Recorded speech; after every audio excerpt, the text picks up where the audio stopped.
was thick with the scent of pine and the distant crackling of a campfire, as the group of 6 teenagers huddled around the flames, exchanging tales of ghosts and goblins with a mix of fear and laughter. Their voices grew louder with each story, the night's darkness enveloping them like a comforting blanket. They were just kids, really, camping at the edge of the woods, a rite of passage for the summer before high school. Yet it was on this night, with the fire's light dancing across their faces, that they would inadvertently summon a malevolent force from the shadows, a force that would test the limits of their friendship and their courage. Among the campers was Alex, the group's de facto leader, whose stories always seemed to have a touch of the macabre. He spun a tale of an ancient forest spirit, a creature that was said to dwell in the depths of the woods, feeding on the fears of passers-by. The others listened intently, their eyes wide with a mix of fear and awe, until the air around them grew cold, and a chill ran down their spines. It was as if the very forest seemed to hold its breath, waiting for Alex's words to be finished. As the tales continued, one camper, Sarah, recounted a story that was not her own, but one passed down through generations, about a ritual that could summon the spirit of the forest. The ritual involved telling a specific story, one that could awaken the creature from its slumber. They all laughed it off at first, but as the night wore on, the laughter faded, replaced by a sense of unease.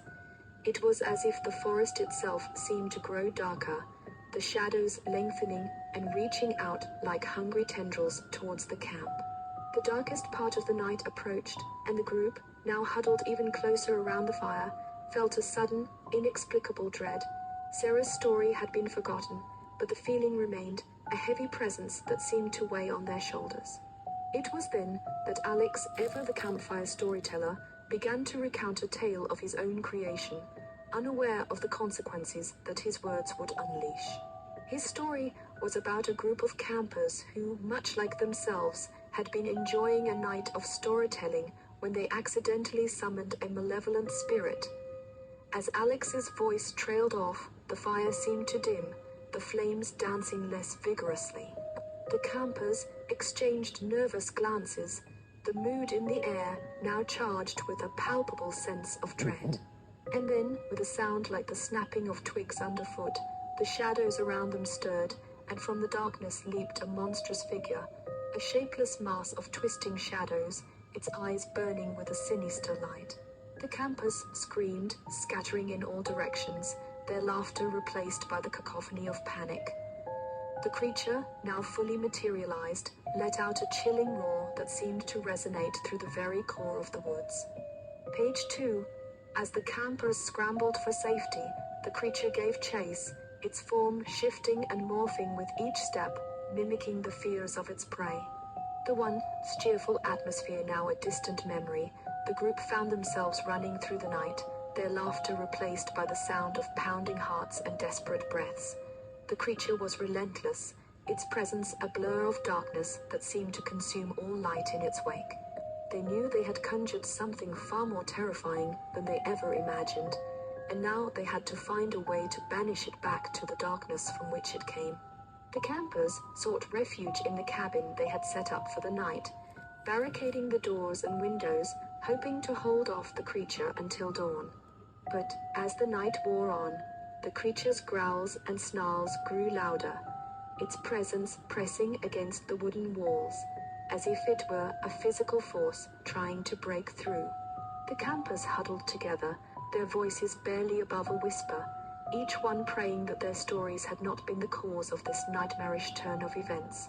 It was then that Alex, who had inadvertently started it all, took the lead, his voice steady despite the turmoil swirling around them. He proposed a plan, a way to send the creature back where it belonged. They would have to tell the tale of the ritual, the story that had started it all, and in doing so, confront their deepest fears. It was a risky gambit, but their fear for survival outweighed their fear of the unknown. The campers, hesitant but desperate, agreed to try. Page 3. As the creature's growls grew louder, they began their recitation, their voices trembling with a mix of fear and determination. They spoke of the spirit they had inadvertently awakened, of the forest's heartbeat, and of the ritual that could send it back. The creature, drawn closer by their words, seemed to grow angrier, its shadows twisting and writhing in a display of pure malice. But as the campers spoke the final lines of the tale, something strange happened. The creature hesitated, as if the words had some power over it. The creature's form began to flicker and waver, its darkness dissipating in patches, revealing the forest behind it. The campers watched in awe and terror as the creature, no longer a monstrous shadow, but a series of flickering lights, began to retreat. It was as if it were being pulled back into the depths of the woods, its presence fading like the last light of day. The campers, their hearts still pounding in their chests, could hardly believe what they were witnessing. They had summoned the creature, and now, somehow, they were driving it away. The creature, now nothing more than a series of faint lights, disappeared entirely, leaving behind a silence that was almost deafening. The campers, unable to believe their eyes, looked at each other, relief mingling with a sense of disbelief. The tension that had gripped them all night began to dissipate, replaced by a camaraderie forged in the fire of their shared ordeal. They had faced their deepest fears, and in doing so, they had managed to banish the creature back to the darkness. Page 4. As dawn approached, the campers emerged from the cabin, their eyes still wide with the residue of the night's events. They found themselves in the same clearing they had been in before, the campfire still smoldering, the remnants of the night's tales scattered around. The forest seemed to breathe easier now, the shadows no longer creeping with menace. They had survived the night, and with that knowledge, a newfound bond was formed among them. A bond of shared experience, and of the understanding that they had faced something beyond their wildest dreams. The campers cleaned up the camp, gathering their belongings and saying their goodbyes to the woods that had become the backdrop for their harrowing tale.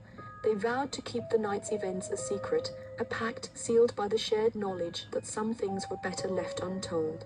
They drove away from the woods, the sun rising in the distance, casting a golden glow over the landscape, a stark contrast to the shadows of the night before. Weeks passed, and the campers returned to their normal lives, but the night's events haunted them in subtle ways. They found themselves telling each other's stories, recounting the details with a mix of nostalgia and dread. They knew that what they had experienced was not just a tale to be shared around a campfire, but a moment of truth that had changed them all. The friendship they had once taken for granted now held a new depth, a shared understanding that they had faced something together that very few people ever encounter. Page 5. The summer waned and the campers dispersed, each one taking their own path into the future.